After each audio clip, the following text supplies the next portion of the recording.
कितनी ज़्यादा human rights violation Kashmir में होती है और कितने कम लोग हैं जो उसके बारे में बात करते हैं। डेफिनेटली कुछ लोग हर किसी एक सोशल कॉज को भी बिजनेस बना लेता है।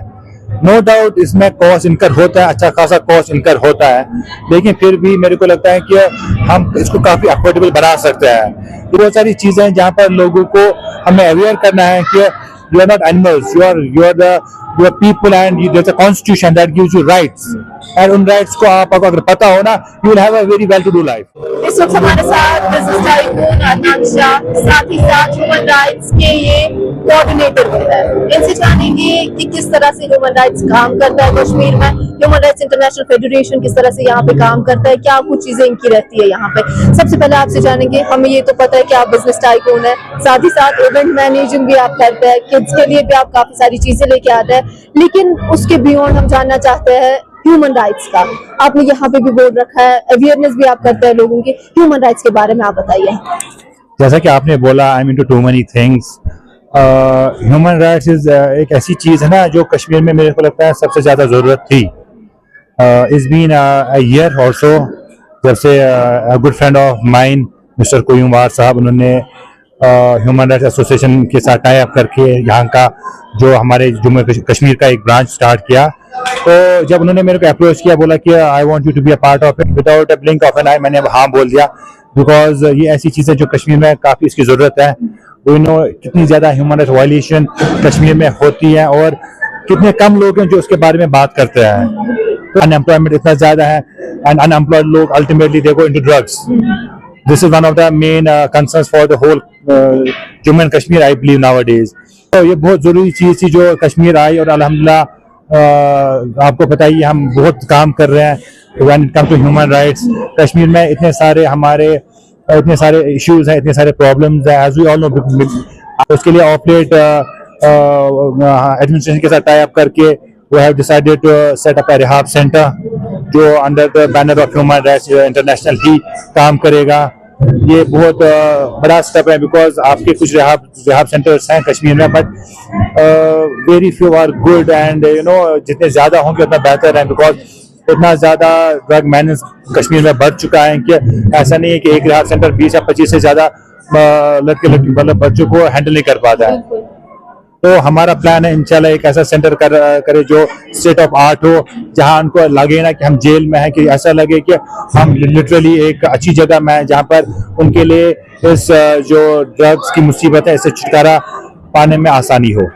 जहाँ पे आपने रिहैब सेंटर्स की बात की, तो कई सारी जगहों पर हमने भी रिहैब सेंटर्स देखे, लेकिन उन ड्रग पेडलर्स का, जितने भी ड्रग एडिक्ट्स है, उनका ये कहना होता है अगर हम ठीक होना चाहते हैं, लेकिन हमसे चार्ज इतना किया जाता है कि हम ठीक होना ही नहीं चाहते, क्योंकि उतना ज्यादा पैसा हमें वहाँ पे देना पड़ता है। तो इसमें आप क्या कहना चाहेंगे, आपका रिहैब सेंटर उनके लिए क्या चीजें लेके आएगा उसके लिए?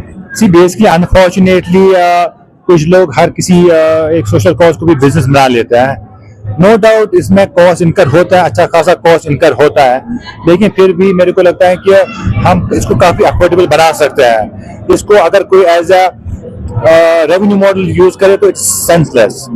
अगर आपने करना है रिहाब सेंटर क्रिएट और setup, you have to take it as a social cause, और ये हर किसी को नहीं करना चाहिए। आई वुड से खाली वो लोग जिनका बैक है, जिनको इससे कमाना नहीं है, जिनका घर इस पे नहीं चलेगा, they should come up and start such rehab centre, so that कि वहां से कुछ पैसा बाहर ना निकले।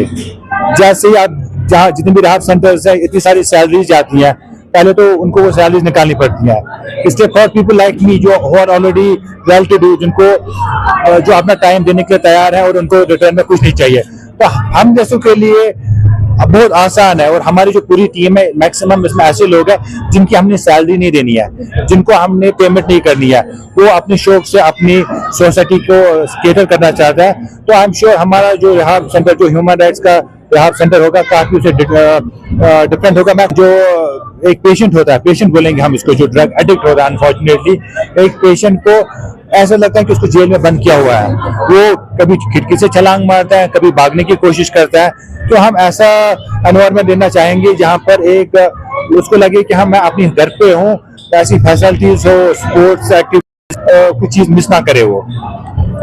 अगर हम बात करें इस वक्त की लोगों की, अगर बात करें ह्यूमन राइट्स क्या लगता है आपको कि कितने लोगों को पता है कि उनके राइट्स क्या है, कितने अवेयर है लोग उनके राइट्स से?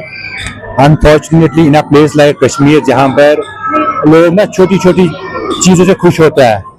आपने जी आपको वहाँ पर घर के बाहर स्पीड ब्रेकर बना दिया तो आप खुश हो गए, बिकॉज हम कश्मीर में काफी सफर किया है और मैं नहीं कहूँगा कि हमारी गलती है। This is how we have grow up.